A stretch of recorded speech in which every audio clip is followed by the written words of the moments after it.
Tasya Gyananjana Shalakaya Chakshurunmilitam Yena Tasmai Shri Gurave Namaha.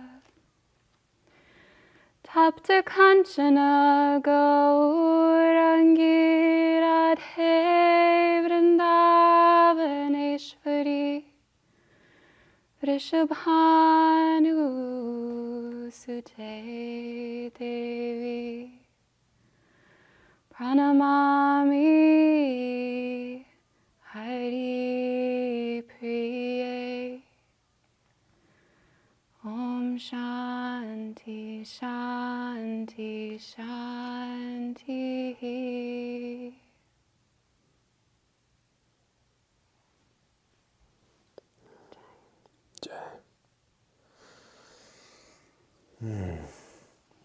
Thank you. I notice like so much care to every sound, every syllable, you know. Is that what part of what interests you in studying Sanskrit? It is so exciting to be able to access these words that are so inherently infused with so much power and magic.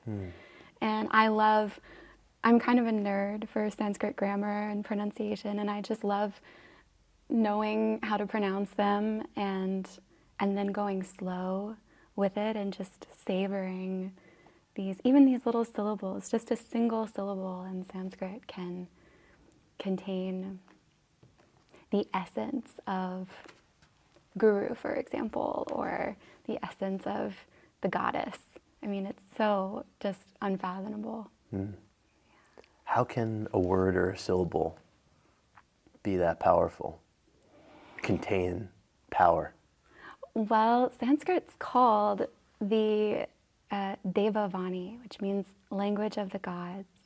And the script itself is called Devanagari, which means the city of the gods. And I don't have a response to that question that would be able to fully satisfy it. But one thing that I do feel cautious about is actually putting the Sanskrit language up on too much of a pedestal, because all language is powerful and all language is sacred, and people who don't know Sanskrit or don't know how to pronounce Sanskrit correctly aren't missing out.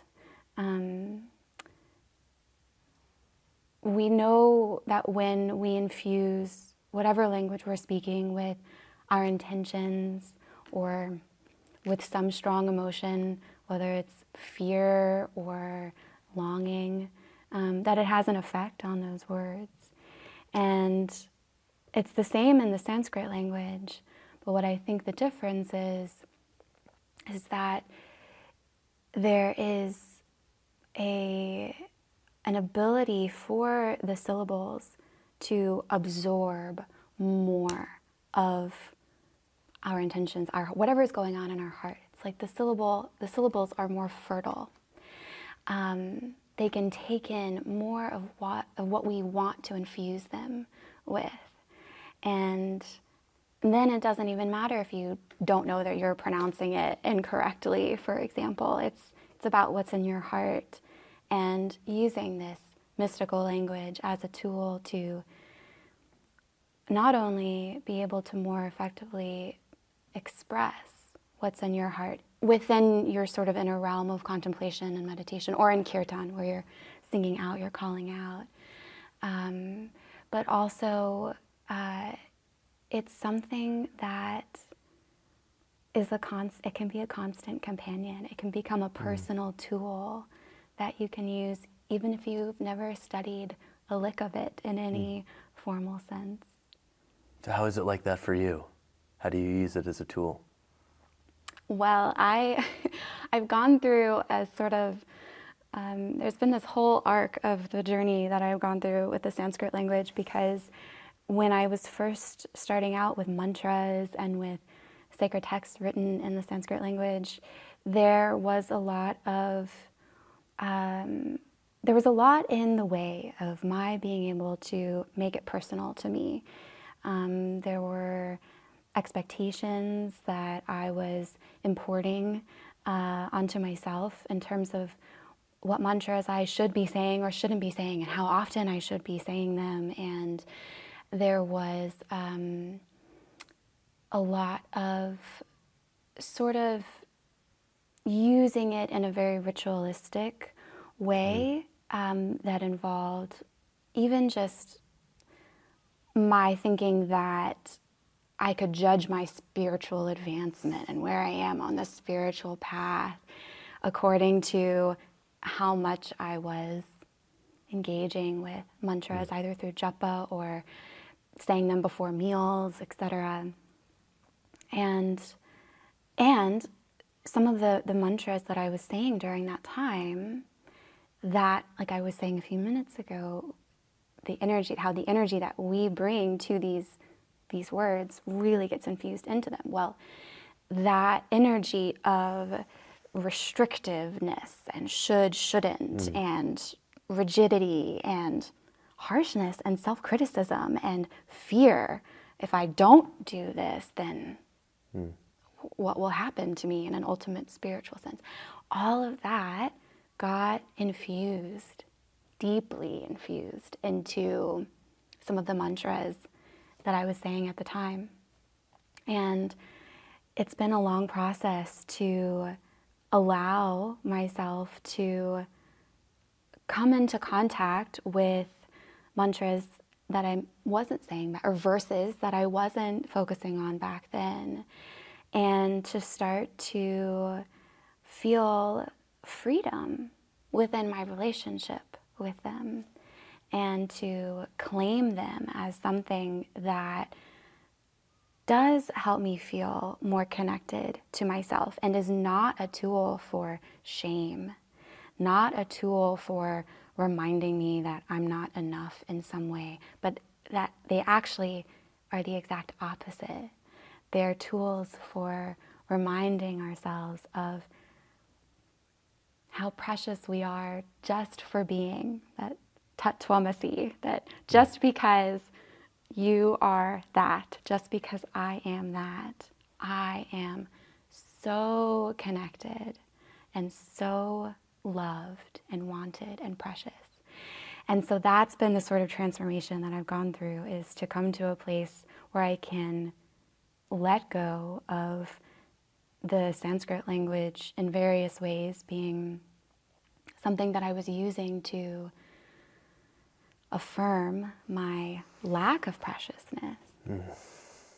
And now, I'm there's still work to be done, but it's so much easier for me now to have an experience of love when I'm saying or singing a mantra that I have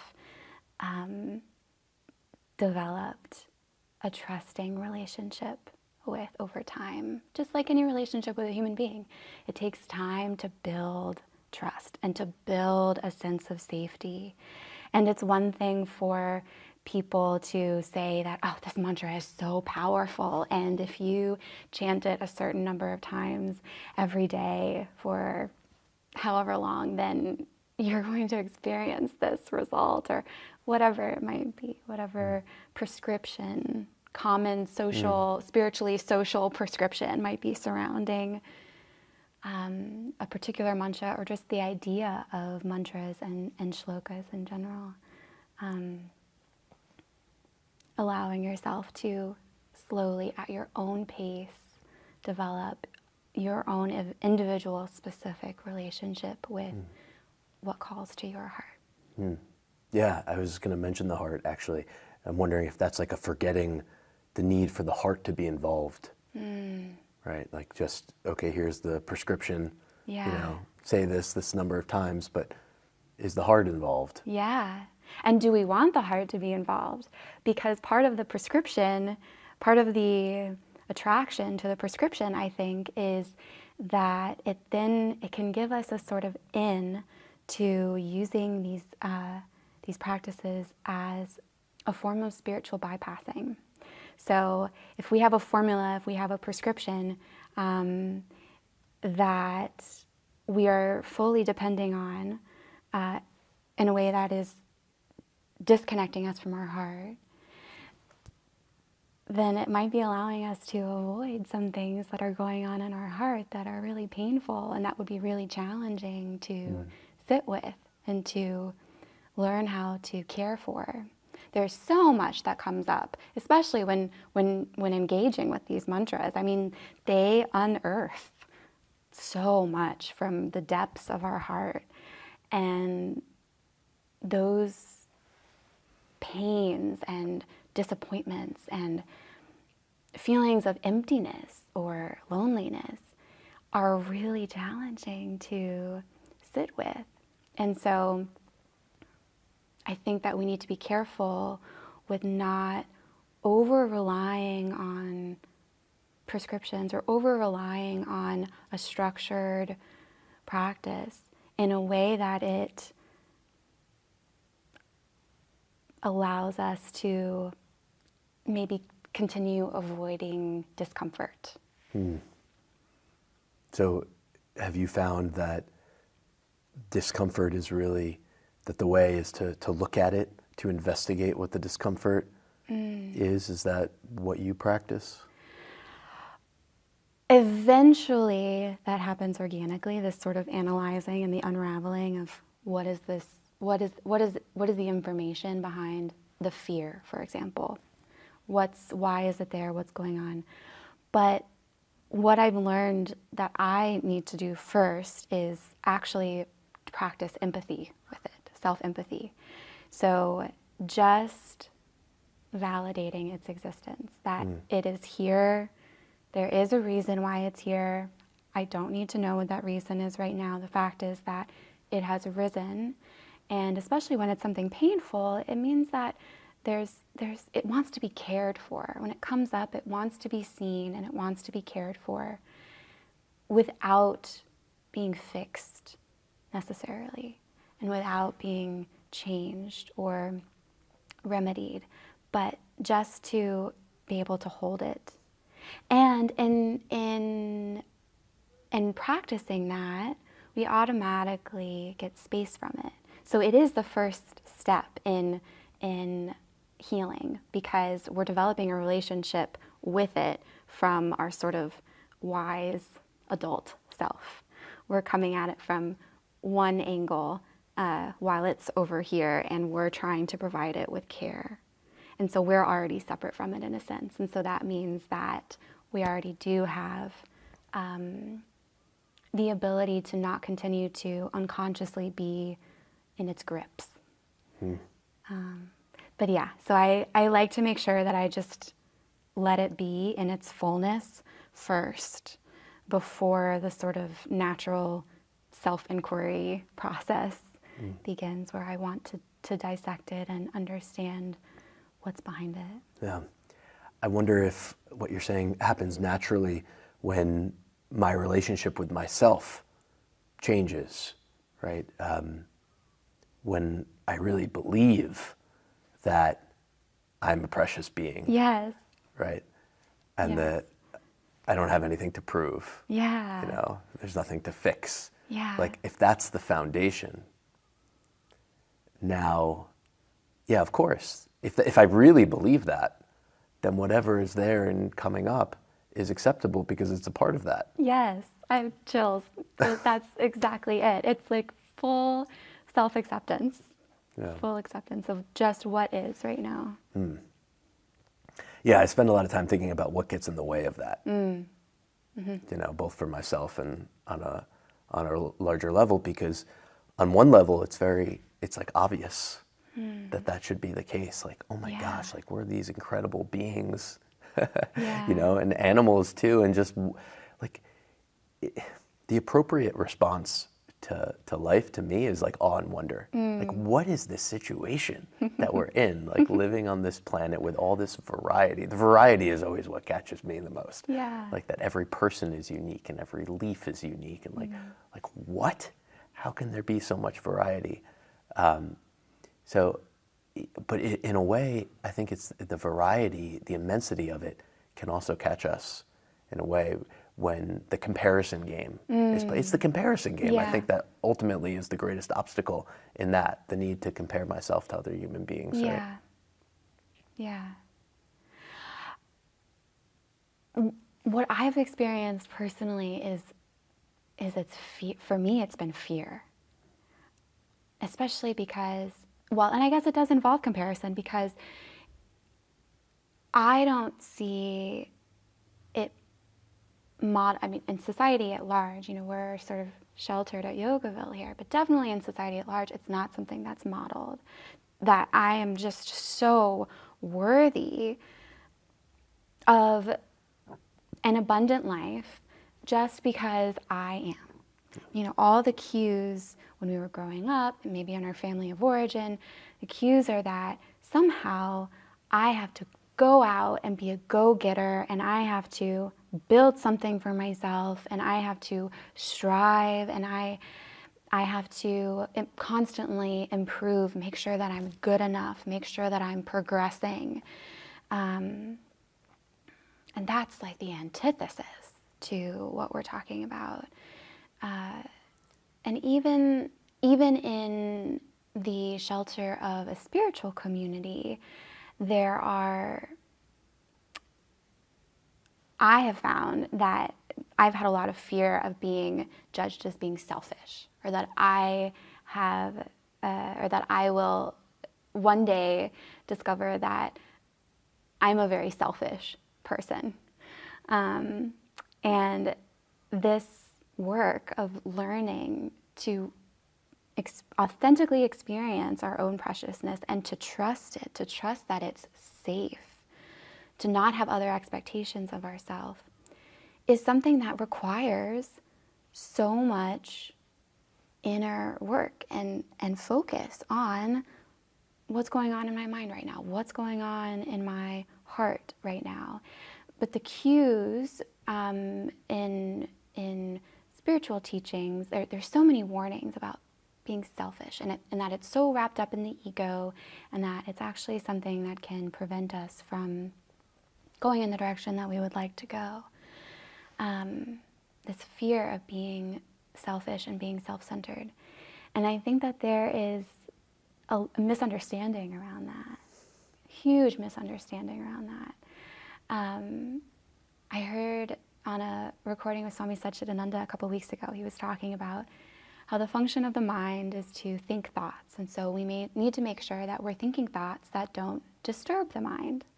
And what are thoughts that don't disturb the mind? Well, they're selfless thoughts, and selfish thoughts disturb the mind. And then he went on to say that selfish thoughts, or selfishness, is something that involves an expectation of an outcome, an expectation of something in return. And selflessness has no expectation of an outcome, and it has no expectation of something in return. And when we're operating in relation to ourselves from a place where we can't give ourselves compassion, and we can't give ourselves empathy, usually it means that we're giving ourselves some kind of signal that we're not enough, there's some kind of self-criticism, there's some kind of self-judgment, there's some kind of internal harsh dialogue that's saying, you're not worthy of this, or look, you're not enough, and so this didn't happen, or you need to sit down and do X amount of meditation every day, or else you're not disciplined. Or there's so much that's not empathy that we are kind of subconsciously bombarding ourselves with. But inherent in those kinds of non-empathic thoughts, that we aren't enough, is this expectation that we should be better somehow.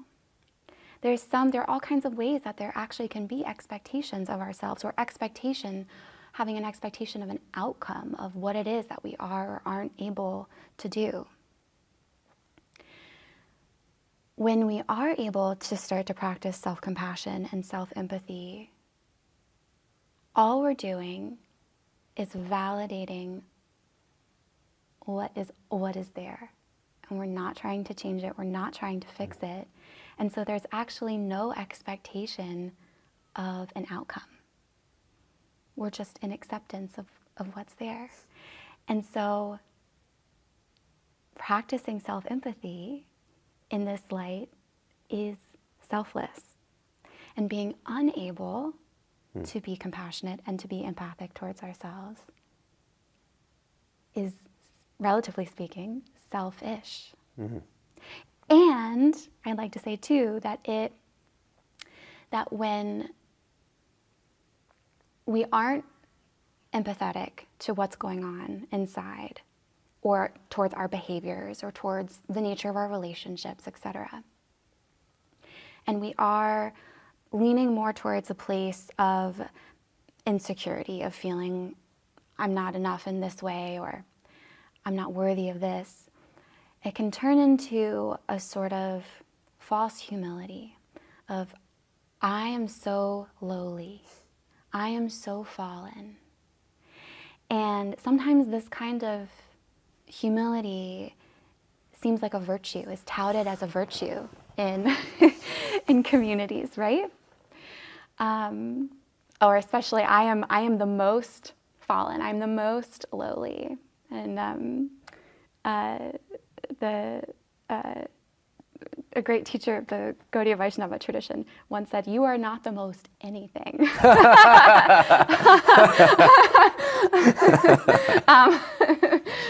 But anyway, that kind of false humility is another way to avoid the real pain that's there in believing that you're so lowly and that you're so fallen. And truer or purer humility does have some of that. It does have this expression of being low in relation to another human being, another great spiritual figure, to even sacred texts. But what's happening with that brand of lowliness is a couple of things are going on. The first is we're conscious that we are going low, because by doing that, we're allowing another person to share more of themselves with us. So we are moving ourselves out of the way. If you can literally imagine someone going prostrate before a deity, or even just before the altar of another person's heart, when you bow down, you're removing yourself as an obstruction. But it's for the purpose of allowing whatever the other party is, a human or a Ishta Devata or guru, you're allowing them to take up more of that space and share more of who they are and what's in their heart. But it can't stop there. Humility, that going low, has to necessarily be coupled with, if you think of like this is one axis, it has to be coupled with this other vertical axis of standing straight up and growing tall and asserting oneself. Like we've been talking about preciousness, knowing my inherent preciousness. And that, one of my teachers likes to use the word passion for this. So it's humility and passion. And so they have to go together. And if we stay with just the humility, then we are at risk of idolizing or participating in idolatry towards another person. And what that means is just making someone else into more than what they are, while simultaneously blaspheming ourselves. And what I mean by that is making ourselves into less than what we are. And conversely, if we're too focused on the passion side, if we're too focused on asserting ourselves and asserting our worthiness and preciousness and getting our needs met without the balance of the lowness, then it's the opposite. Then we run the risk of idolizing ourselves, making ourselves into more than what we are, and blaspheming the people around us, making them into less than what we are. So the two create, it's a system of checks and balances, this humility and passion, and they work together in all realms of our life, spiritually, socially, professionally, our relationship with ourselves. It permeates everything. As you've been sharing, a word that's been coming up for me a lot is discovery, like the importance of discovery. Like I can sense that a lot of what you're sharing has been discovered by you, you know, like the truth of it has been discovered. And I just wonder about the emphasis maybe that discovery deserves and isn't getting sometimes. Even like these messages of, you know, you have to get out and do something in the world and be productive and you have something to prove. You know, I'm considering that even that comes from a place of wanting to share, right? Like someone has discovered that being productive for them has filled themselves up, right? Has brought some good in their life, feeling like, oh, I'm doing something that's good. Yeah. And often, I think when we have those positive, important experiences, right away we want to kind of like force it onto someone else. But they might not be ready for that there, or that forcing changes everything, you know, in the process of it. And there's this fear around that of like, if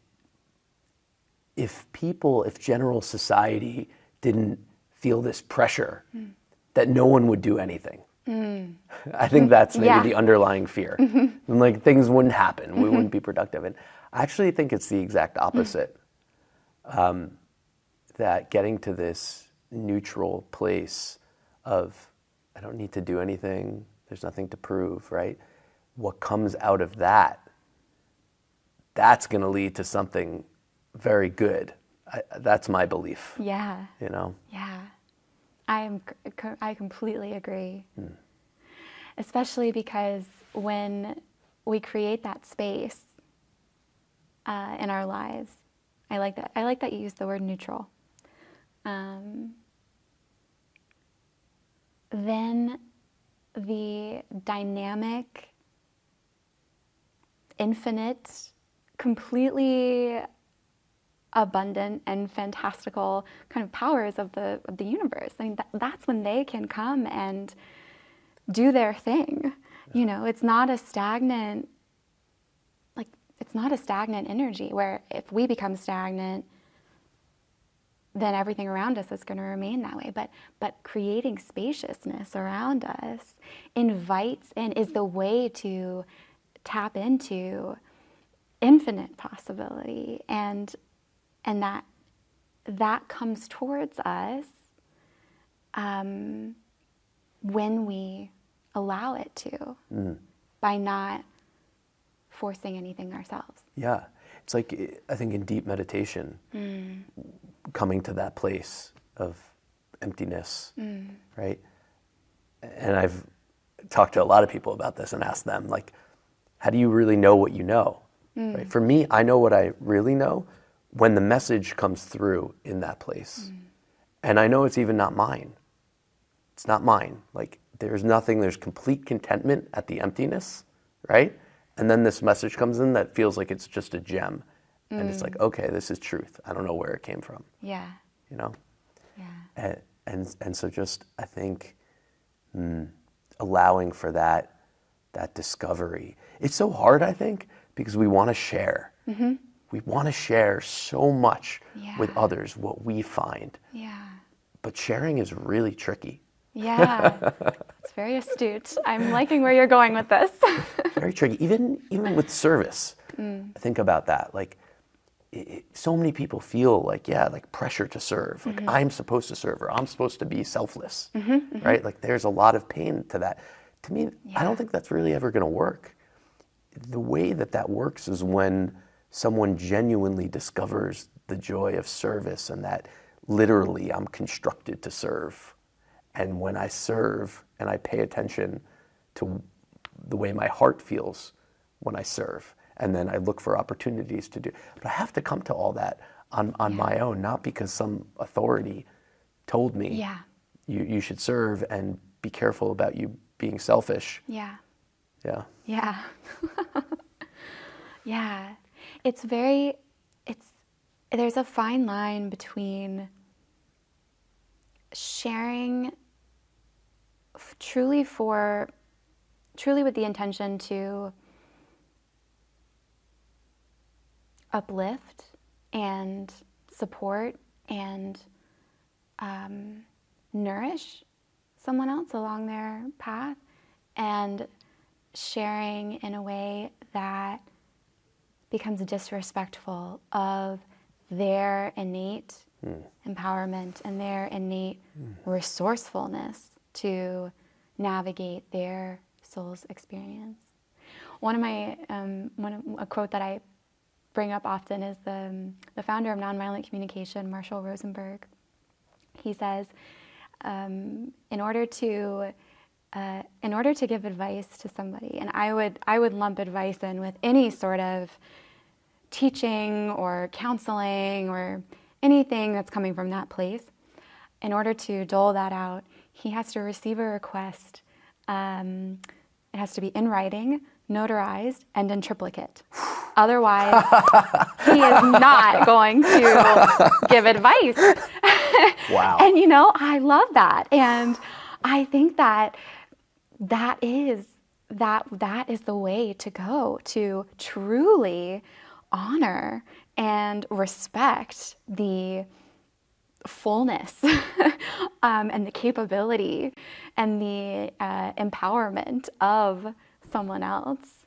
And also, if there's something that if we're just feeling so effervescent and jubilant because of something that we've discovered in our lives that's really working for us, we can always ask, would you be willing to hear about this amazing thing that I've come across? Yeah. And when we ask that, we would have to be willing to hear a no. Right. Yeah. Yeah. That's incredible. I never heard that before about him. I love it. Yeah. I try to think about it like this, the expectations are really what get me and have caused me pain when I want someone else to change so much. I want them to see what I see. Yeah. So that's hard, and that doesn't seem to work as well either. But and there's a sense of lightness that's missing, I think, in those exchanges, right? But instead, what I've been trying to do more of is it's just an offering, and I have no expectation of it. Like, I'm sharing, but I have no expectation that the person is going to choose to use what I've offered to do anything. But I'm still offering. What I found is that I offer a lot less. But still, when I do, I'm just like, all right, I'm saying it, because I also don't want to, I kind of went to the other side of it a little bit for a while, I would say, and would not say anything because I was like, they're not going to understand what I'm saying, or they're not going to do anything about it, right? Which is kind of the flip side to the previous experience. Yeah. But ultimately, I think it's like something's calling me to share, and I have no expectations of what's going to happen. I'm just saying these words just because it feels right in this moment, and that's it. Yeah. And that intuitive knowing to withhold or to proceed and share is powerful. And I feel like that's a muscle that we can develop, that intuition. And it can be difficult to separate it out from the other voices in our head. But that intuition combined with a sort of very practical skill of discerning someone else's receptivity. Just like you said, you don't know if you don't think someone would even understand what it is that you might want to share.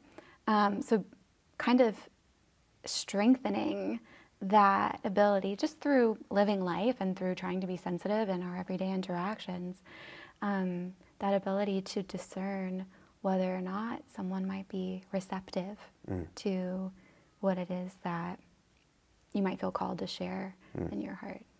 But it's also tricky. Yeah. Like, yeah. Because to me, this is also where Absolutely. humility comes into play, because I have to remind myself that sometimes I think I know and I'm wrong. You know, like yes, I discern and I feel for it, and I could be totally wrong. Yeah, and that's okay. It's fine. Yeah. Yeah, I think that's a very salient point for sure. Do you ever like see this all as a game to be playing? Yeah. You know, I wish one of the things that I would like for myself is to experience more lightness in my life. Like Swami Satchidananda says, life is for fun. And I feel like that's one area that I'd really like to grow in, is just being more lighthearted and playful and easeful in relation to this existence, and not taking the work so seriously, or that's something that I would really like for myself. So that I aspire to something like that. Okay, but just to go a little bit more deeply into that, like, is it a game? Maybe it's a game. Why would it not be a game? Līlā means divine play. Oh. You know? It means that on the one hand, yes, it is. I think it is. It's all just this playfulness of the divine.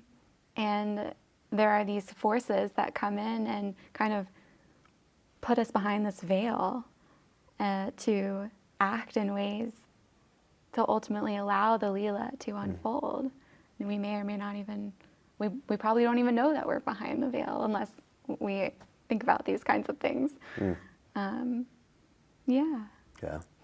I like to, and the greatest amount of suffering I see within myself and others is taking this identity, this persona too seriously.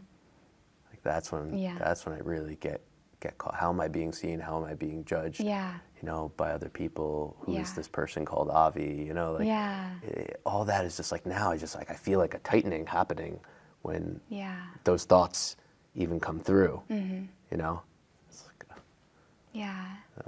how I feel like choosing to live in community like this must be very intentional in relation to wanting to make sure that you don't stay in that place of restriction and tightness. How does living in a place like Yogaville help with? It's like right away I consider the relationship between internal and external, which I think is like a fascinating thing to consider, right? But yeah, it was very intentional for me. I saw that a part of my makeup is like being a social being, essentially. So I don't negate the external or the internal. I think they're both, you know. For a long time, I was, you know, very strong about I'm going to be me no matter what setting I'm in. And it doesn't matter like the setting, you know, like I didn't want to like look at how what was going on around me was influencing me. But it really was like this question, and I think this has to do a lot with what you're interested in too. Like I've received a lot of benefit by zooming out and actually seeing it that it's my responsibility, my number one job to take care of Avi, actually, this being. Yes. Yeah. Yes. So when I look at it from that vantage point, I'm like, well, how do I take care of him? It's totally different because I'm not in it, and then I could see more clearly. Yeah. And it was, you know, put him in an environment where he can, you know, just be surrounded by people, nature, that's going to allow for him to discover, investigate truth, essentially. Yeah. And safety is so important. So safety is big. So yeah, anyway, that's the answer. Yeah. I love that you said that. I love that you prioritized taking care of Avi. That I feel like is such a courageous thing, not only to know in yourself, but to be able to say out loud for some of the reasons we were talking about earlier with the sort of common perceptions of what it is to be selfish.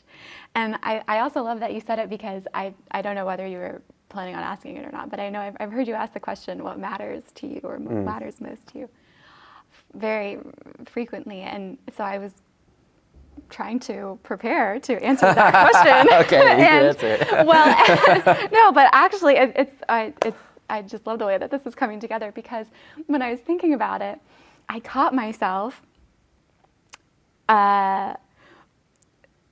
thinking that my answer needed to be something that had to do with service. Something about how I have something about the world around me, the people around me, and the influence that I have on them in a serviceful way, but that it needed to be other focused. Like the best answer, the most humble answer would be something that's focused on others. And I had a moment where I said, look, your real answer to that question is my needs. And so to hear you say that in the same way is beautiful. Well, I don't think these things are separate. I think the only reason I could say that out loud, and I do pretty often and have no problem with it, because I have zero doubt that taking care of Avi is going to lead to the best ultimate thing for everyone around me. And it's this relationship between self and others that, I think it's much more fluid than we give credit. And then when I am serving, I forget this, of course, I forget, but ultimately that is also a part of self-care for Avi. That's not separate from that. Yeah. That is too. I mean, I think about, like, as an example, like I didn't have children through my 20s and didn't have pets, and then finally I was like, okay, I'm going to get a dog, right? Because I needed that taking that responsibility was a part of giving to Avi what he needed, right? And then having children is a step above from that. But so these things are not separate, and I hope that we have a different kind of, start to frame this in a different way. Yeah. Especially because the more that we truly know, like you said, have zero doubt that my needs matter, the more that I know that other people's needs matter. So I think when we think about selfishness, it kind of stops. Like if someone asserts that my needs matter, there's this assumption that, well, then that person just totally loses any radar they might have for other people's needs mattering, and that it's all about them. But actually, it's the opposite. It's the more that we have a sincere experience of that within ourselves, the more we know that it's as true for everyone else around us. And then the interesting bit becomes going about in the world and being curious about what is it like to live in harmony in a way where my needs are met, but they're met in a way that is honoring of and respectful of and supportive of contributing to other people's needs being met as well. And I like to specify, just from sort of a more formal nonviolent communication perspective, that needs are not a house, a spouse, a job, a family, a car, etc. That needs are the experiences that are satisfied, the internal experiences that are satisfied by those things. So for a spouse or a family, it would be the need for belonging, companionship, closeness, adventure, joy, humor. For things like a job or a house, it would be stability and security and spontaneity, freedom, choice, these things. And so those things that we're doing on the outside are all strategies to meet our needs.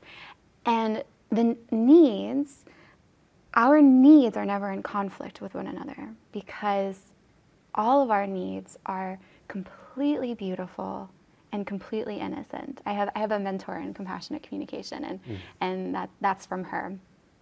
But that all of these needs are, it's the strategies that we use to meet needs that have the potential of coming into conflict with one another and creating pain. But part of coming into needs awareness is that when we're aware of the needs behind our actions, what are we trying to satisfy by behaving in this way? That awareness allows us to go from a single strategy to there being an infinite number of strategies that we could use to meet this need. But when we're not aware of the need, the strategy seems like the need, and so it seems like the only thing, the only way to go. It's like we have horse blinders on. Yeah. Makes me just consider the power of truth. You know, it's like being aware that this is really what's going on. Like, this is the need. Yeah. You know, underneath this desire, strategy, whatever. Like, okay, like there's a power in that, and being aware of that. Yeah. Knowledge is power, as I say. Yeah. Awareness. Awareness. You know, awareness is power. That's what I learned too, is like, I don't even need to take it further than that, than just being aware, and then have faith in the awareness. Yeah. Oh, that's beautiful. Yeah. Yeah. Also, something I considered that helped in terms of, you know, my number one job is to take care of Avi, is like similar to what you're saying. I wondered, well, what would the world look like if everyone saw it as their number one job to take care? And to me, it's also just like practical. Like, it makes sense. Like, right, so much pain and suffering in trying to change what is outside, right? But I have direct control. I know that I am a part of this thing, you know, that's larger than myself. I have no doubt in that. But there also is an intimacy in terms of my relationship with myself. I have more direct control over this thing. And because I have more direct control, it deserves more of my attention, because I can actually do something about it. Yeah. Yeah. And that becomes exemplary. It becomes a way of unintentionally being a role model for, you know, having that disposition, internal disposition, when you're facing the external world, is something that, without even trying, will show others that it's okay to be that, to conduct oneself that way as well. It's safe. It will show some others that it's okay. Others will also resent you for it too, I would say. Touché. Yes. Yes, I appreciate that balanced perspective. Yeah. I was also considering that, you know, I think I also have a need to not always get what I want. You know, I don't know what. I'm sure there's probably like a deeper need there. So spontaneity, or surprise, or adventure, or friction, because friction leads to growth. Okay, I see. You know, perhaps. Yeah, it's something with Zen that, you know, she wants to get what she wants so much, and so like naturally it's like, well, it's not always going to happen. Yeah. You're not always going to be able to get what you want, and it's no different for us as adults. Like, that's one of the lessons that nature seems to be teaching us, is that Yeah. there's so much we don't control. Yeah. Yeah. And I need to learn that again and again. That reminds me, there's a beautiful just little saying by, he was a Christian worship artist in, I think the 80s and 90s. He passed away tragically, unfortunately, in the mid-90s, but his name is Mullins. And there's this little clip I have of him where he says that God does not answer our prayers according to our understanding, but according to his wisdom. And so we might not be getting what we think that we want according to our understanding, but that desire or that prayer, if we put it out in the form of a prayer, that's still being honored, 100% still being honored and responded to, but according to that higher wisdom. Yeah. Yeah. No, yeah, I love that. I don't know if it was Gurudev who said this, or it's from someplace else, but essentially that the highest form of prayer is, I don't know what's best for me. You know what's best for me. Yeah. I love that. Yeah. Takes the pressure off. Yeah, totally takes the pressure off. I like taking the pressure off. Yeah. Was there anything else about compassionate communication that you wanted to share? I know you've been diving pretty deeply into this.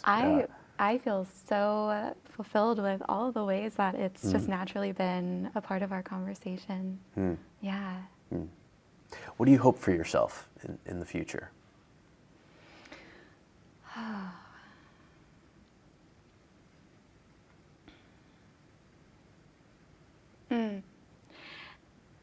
That I feel love within myself in a way that is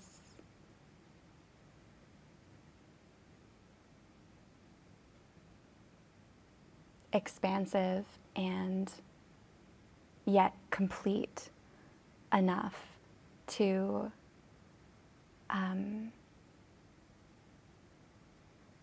allow me to fully trust myself. Yeah. This relationship with the heart, Yeah.